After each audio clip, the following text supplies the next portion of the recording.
Simple தமிழின் அன்பு வணக்கங்கள். ந, ந, நி, நீ வரிசை சொற்களின் பொருள் விளக்கங்களை அறிந்து கொள்வோம்.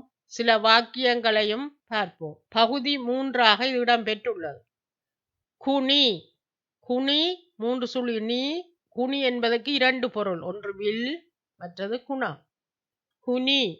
குனி குனிதல், வளைதல், இவற்றை குனி என்று சொல்வார்கள். ஒரு பயிற்சிக்குள் செல்வோம். வினா 1.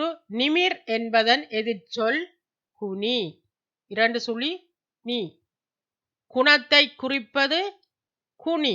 நல்ல குணமா இருந்தால் என்ன, கெட்ட குணமா இருந்தால் என்ன, குனி என்று பொதுவாக சொல்வார்கள். 3 சுழி நீ.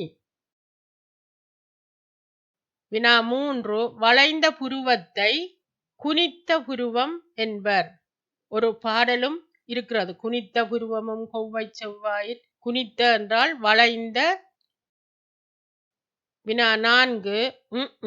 க்கு புகழ் பெற்றவன் அர்ஜுனன். அர்ஜுனன் எதற்கு புகழ் பெற்றவன்? வில்வித்தைக்கு. குனி வித்தைக்கு பெயர் பெற்றவன் அர்ஜுனன். குனிக்கு புகழ் பெற்றவன் அர்ஜுனன். அரண். அரண் எதிரிகளிடமிருந்து நாட்டை பாதுகாப்பதற்கு அமைக்கப்படுவது அரண். அரண் சிவபெருமான். 2 சுழி இன். பயிற்சிகளுக்குள் செல்வோம். வினா 1. பகைவர்களிடமிருந்து நாட்டை பாதுகாப்பதற்கு அமைக்கப்படுவது அரண். 3 சுழி எண். சிவனின் மறுபெயர் அரண். 3. காசியப்பன் சிகிரியா மலையை அரண் ஆக கொண்டு தனது இராசதானியை நிறுவி இருந்தான். இலங்கையின் அனுராதபுர பகுதியை ஆட்சி செய்த காசியப்பன் தனது பாதுகாப்பை கருதி தனது அரண்மனையை மலையின் உச்சியில் அமைத்திருந்தார். அரண். அதனை விடவும் அரண் இருக்கிறது. மண்ணரிப்பை தடுப்பதற்கு தாவரங்களை, மரங்களை அரணாக பயன்படுத்துவர். அதுவும் அரண். 3 சுழி எண். பானம். 3 சுழினா. பானம் அம்பை குறிக்கிறது. பானம் புத்தகத்தை துளைக்கும் பூச்சியையும் இராம பானம் என்று கூறுவார்கள். புத்தகத்தை துளைத்து துளைத்து அம்பு போல் செல்வதனால் அதனை ராமபானம் என்று பூச்சியை அழைப்பர். பானம் 2 சுழி ந. திரவங்கள், நாம் குடிக்கும் திரவ பொருள்களை பானம் என்று கூறுவார்கள். அதாவது நீராகாரம், இளநீர், பழச்சாறுகள், கோலா, கன்றா போன்றவை பானங்கள் என அழைக்கப்படும். வினா 1. திரவத்தன்மை உடைய நீராகாரம் பானம் எனப்படும்.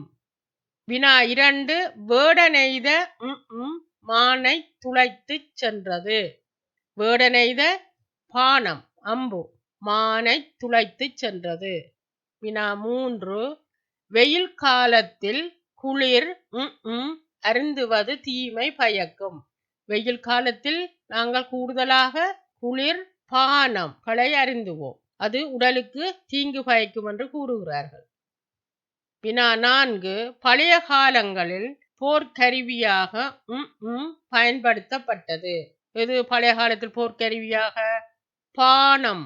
3 சுழி ந. அம்பு. அனல். 3 சுழி ந. அனல். அனல் தாடியை குறிக்கிறது. தாடிக்கு இன்னும் ஒரு பெயர் அனல். அதுபோன்று கோழி, சேவல் போன்றவற்றின் கீழ் தாடையில் இருந்து தொங்கும் இந்த சிவப்பு போன்ற பகுதியும் அனல் என அழைக்கப்படும். அது பாருங்க, ஒரு சின்ன குட்டி தாடி மாதிரி இருக்குது. ஆனால் அது மயிராக இருக்காது, ஒரு சதைப்பகுதியாக இருக்கும். அந்த சதைப்பகுதியும் அனல் என அழைக்கப்படும்.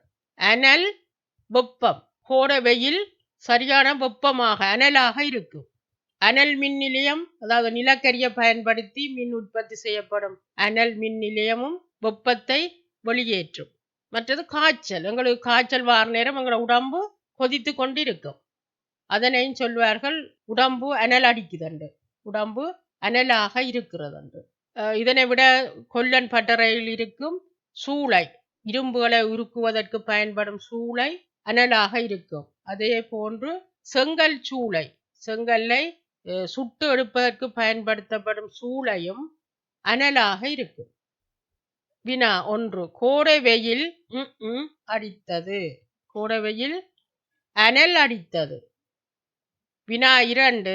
தவத்தில் மூழ்கி இருந்த முனிவரின் நீண்டு வளர்ந்திருந்தது. முனிவரின் அனல் தாடி 3 சுழி நீண்டு வளர்ந்திருந்தது. வினா 3 தேகம் கொதிக்கிறது. காய்ச்சல் காய்கிறது. தேகம் அனலாக கொதிக்கிறது, சூடா இருக்கு உடம்பு. வினா 4 மின் நிலையத்தால் சூழல் அசுத்தம் அடைகிறது. அனல் மின் நிலையத்தால் சூழல் அசுத்தம் அடைகிறது. ஏனென்றால் நிலக்கரியை போட்டு மின்சாரத்தை உற்பத்தி செய்வதற்கு எரிப்பார்கள். அதிலிருந்து வரும் புகைகள் சூழலை அசுத்தப்படுத்தும், வெப்பமாகவும் இருக்கும். நன்றி, வணக்கம்.